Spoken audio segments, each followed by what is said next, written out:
है क्यों जुल्मत के दिन सहता है। हो तकदीर का काजी कहता है क्यों जुल्मत के दिन सहता है। अपने बच्चों के मुस्तकबिल का कातिल बन के रहता है। ना जीता है ना मरता है क्यों हक लेने से डरता है हक हमारा, है हक हमारा, है हक हमारा। हम लेके रहेंगे, हम लेके रहेंगे, है हक हमारा। आजादी हम लेके रहेंगे, आजादी हम लेके रहेंगे, आजादी।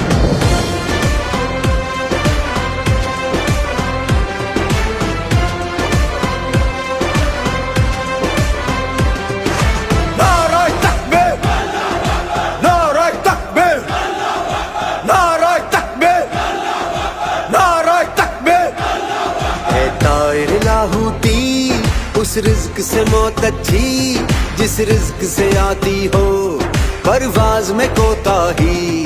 वो दौर गया जब कहरो जफा को राम मचाया करता था। जब दस्ते सितम आवाजों को खामोश कराया करता था। जब अहले खिरद की सोचों पर एक खौफ का पहरा रहता था। जब जुल्म की हर यलगार यहाँ मजलूम मुसलसल सहता था।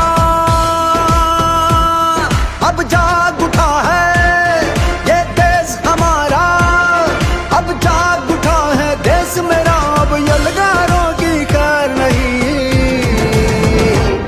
है हक हमारा, है हक हमारा। तुझे देनी पड़ेगी, हम लेके रहेंगे, तुझे देनी पड़ेगी। कैसे ना देगा जो तुमने ना दी, तो छीन के लेंगे, हम लेके रहेंगे।